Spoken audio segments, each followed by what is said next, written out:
Fear not, brothers and sisters. It is in great darkness that the light shines brightest.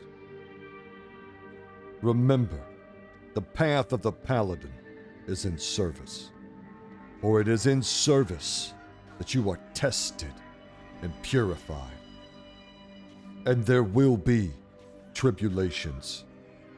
It was here in Void Space, when Brother Boklahoma was just flying around trying to help out, that I found myself in the middle of the most agonizing, painful, frustrating, stupid, repetitive quest in all of Azeroth and all of her island expansions. And I'm still working through the trauma, but let me just say, loud and clear, fuck these bees. Are you kidding me with this shit? And I don't know what's going on between the bees and the Yetis out here, but I'm Team Yeti from now on. Never again. I mean, I'm not even sure I feel good about this whole Ecodome project. Can you imagine being violently gathered up, thrown in a jar, and drugged from the beautiful Stormsong Valley, and then placed in an electronic concentration camp out here in Void Space? And you guys are doing this to these poor bees for what? Some gold and crest?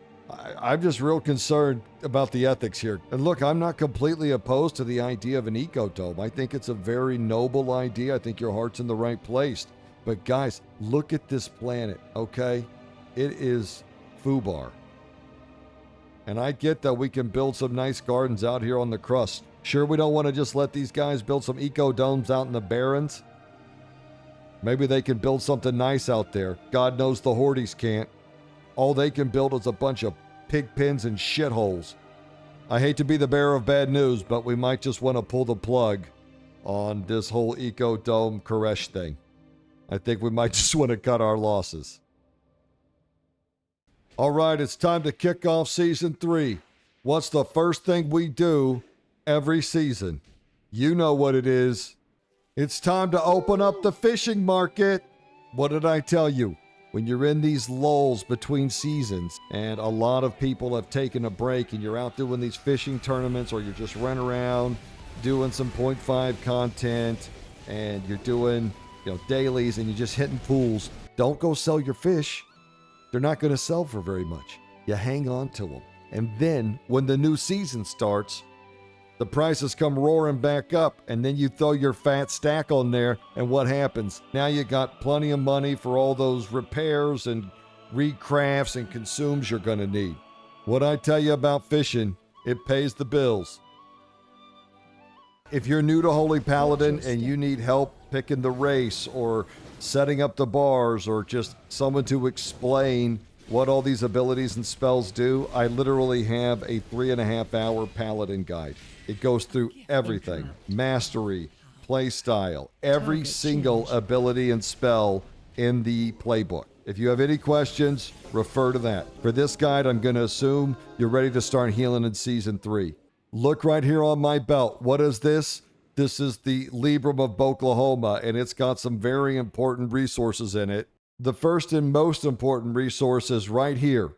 Ellesmere Gaming's wingsup.com. If you want to become a good Holy Pally, make sure you bookmark this website. Everything you need to Holy Paladin is right here. And you can come in here and you can just click on this talent string and he's going to give you that talent build you need to be the most successful in Mythic Plus. The only thing that I like to change from his build is that I like to switch from Echoing Blessings to Unbound Freedom. I'm just so used to Unbound Freedom in PvP, and I can see where Echoing Blessings, that extra 15% after a bop, is really nice, especially at the highest level keys that he's pushing. But where I'm at, I don't know that that 15% is necessary. And I actually find that there's times that Unbound Freedom is really helpful. For example, prior to the Sacred Flame, one of your DPS gets in one of those traps and it's going to hurt and tick for a while. Well, just put Blessing of Freedom on them. It'll clear that bleed and that trap, and then it'll put it on you. And what you could do is you could run through the rest of the traps and activate them, and it won't put that bleed on you. You'll just use them up. And so you can just kind of clear all the traps so no one else hits them. I find that to be invaluable when you're pugging. You got your Mythic Plus talents here. You got your Raid talents here. always do what Ellesmere says. If there's ever a time that we disagree, go with him. As if that's not enough, he also puts out a YouTube guide where he walks you through the build and explains how to play it. Now, when it comes to Ellesmere videos on YouTube, remember, glasses, thumbs up, no glasses, thumbs down. I don't know what it is about these glasses, but it makes me want to get a pair of tongs and start tossing salad. I can tell you that. We don't deserve him. He's a king. Subscribe, upvote. This is the High Lord of Holy Pally PvE right here. There's none better, and just do what he says as best you can. I just love to watch this guy's content, get all fired up to go Holy Pal, get in that Mythic Plus dungeon, panic my ass off, and fuck it all up. The other tool you need to have right here, Murlock.io, one of my favorite websites. We just come over here to Paladin, we click on Holy, and look what we've grabbed. We've grabbed the top 50 Holy Paladins. And over here you got the top 5, but you can just cycle through 20, and we're going to go all the way down to 50, right? And you can click on these studs, and you can see their stats, now the talents things isn't working right now. I don't know what's going on, but it will soon. You can see their talents. You can see their gear. You can see their enchants, their gems, anything you want to know about their character and how to gear, you can see. So you've got Ellesmere and Murlock.io as sources in case you need anything. And like I said, I've got a bunch of guides on anything you need. Just look through my playlist on my channel. We'll get you sorted out. If you don't get anything else out of this video, this is my #1 tip to having success as a Mythic Plus healer who exclusively pugs. And my tip is run your own keys and put your own groups together. If you want to have success as a pug healer, you need to create your own groups. And let me show you something, and this is the most important lesson that you can find. You come into Mythic Plus and you just check healer role available, already has a tank. So we're looking for a group that's just waiting for a healer. And look how many groups need a healer. And what I'm trying to impress upon you here, don't waste your time with bad groups, because you can get out of one and go find another one very quickly. And what happens is a lot of these people bring their friends, or they just fill it as quickly as possible because they're in a hurry. But the reality is the success of a Mythic Plus group is built right here on your composition. Do you have enough battle reses? Do you have a lust? Do you have players that are geared enough and know what they're doing? And the only metrics we have to measure that are IO and gear score.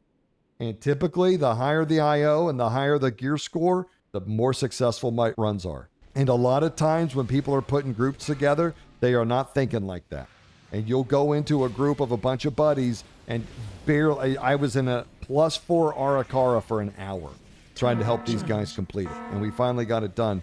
But I mean, guys doing like 800,000 DPS. I don't even know how it's possible to be out DPS by a healer, but I was doing it. That's what I'm telling you. And if you go dive it into random groups, you're going to run into that a lot. Some of these groups are very squared away, and I've gotten into groups and we just crush keys for a while together, and that's awesome.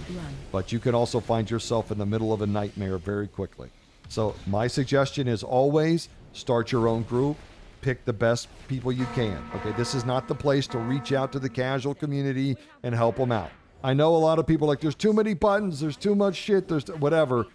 There's no excuses now. You got the one button rotation, and if you find the one button stuff still too much, you can always go to Kiddie Pool WoW, right? With all the Grand Marshals. Bring it in here close, okay? I want to get right up here. Look at me. What am I telling you? Start your own groups. Get the most geared, highest IO players you can, and go knock out keys. And since we're here and you were such a gent to watch my video, I'll go ahead and give you some other rules that I have. Just these are Oklahoma specific. I don't care if you agree with them. These are just my experiences, especially so far in Season 3. Number 1, I do not like to grab hunters or rets. It's not that there aren't great hunters and rets. It's that there's so many people that play that class that you're going to run into a lot of baddies. And I have never been more disappointed in a class than I have been in Paladins. The amount of Paladins that'll run a dungeon like Arakara and not cleanse their own poisons. And look, it's literally a class talent. Over here in the Paladin, it's not a holy talent. It's a class talent. And they have an ability to remove poisons off themselves. And the protection paladins and the red paladins will just sit there and let that poison tick. It's so heartbreaking to me. But this is what I tell you. There's real ones, and then there's a legion of morons that are basically just warriors that like paladin transmogs. So anytime you see those rets and hunters, just be very careful inviting them to your group, because very often they are the weakest link. And I hate that that's true, because I've had some amazing pumpers that were rets and hunters.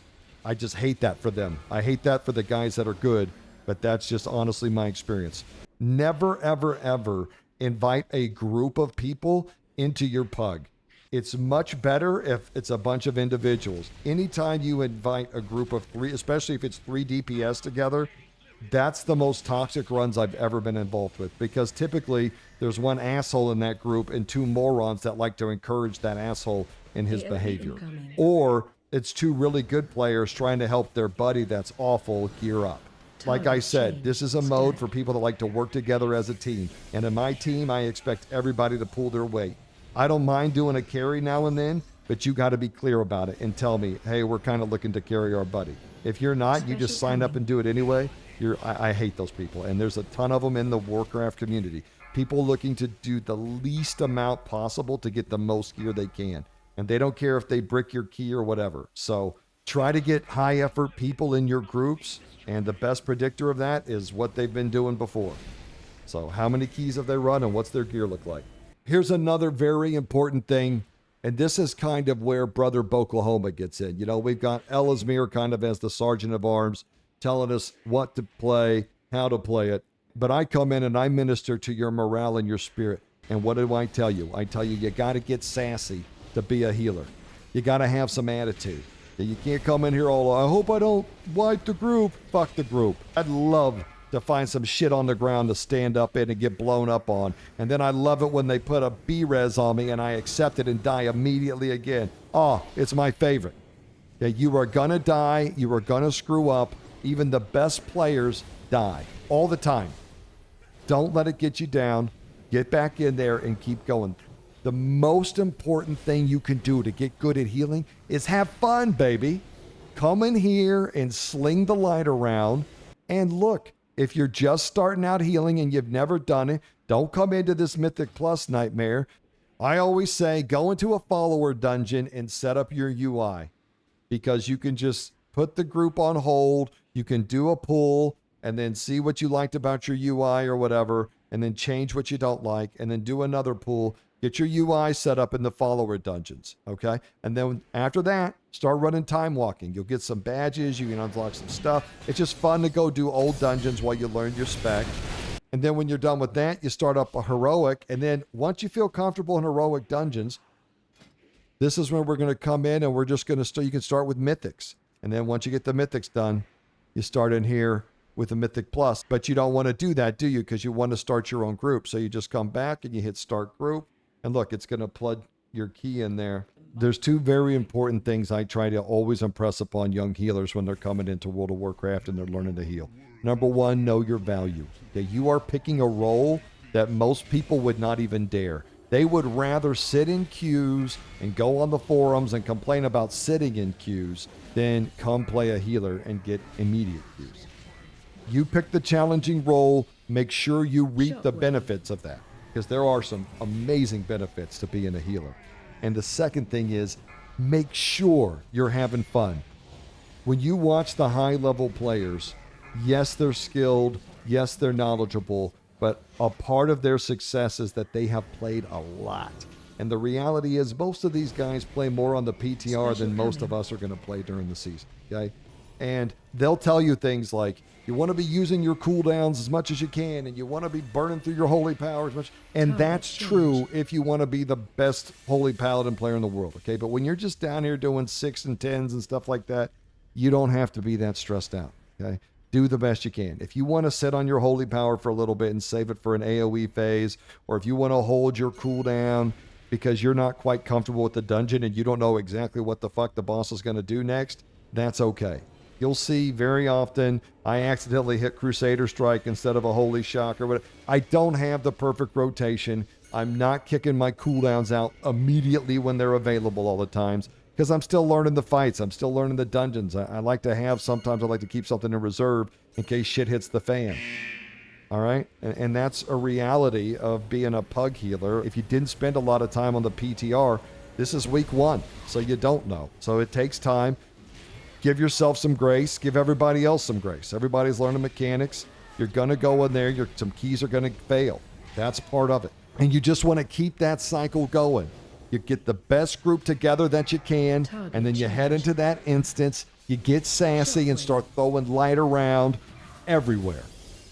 It feels fantastic. It's better than it's ever been. You are going to have a blast. I know I always say it, but I truly believe it. There is just nothing like a World of Warcraft dungeon. I don't think any game does it better than World of Warcraft. Between the spells and the abilities and the mobs and the art, these dungeons are fantastic, and Holy Pally feels better than it ever has. Now is the time to shine, brothers and sisters of the light. Get in here and fire it up, and I promise you, you're going to have a ton of fun. See y'all out there. Oklahoma out. Oh, that's energy fragmentation. Here it is. Oh, God. Woo! Just in time. Okay, we'll have to work on that one a little bit. That's ugly. Good game. I'm just happy we got it done, honestly.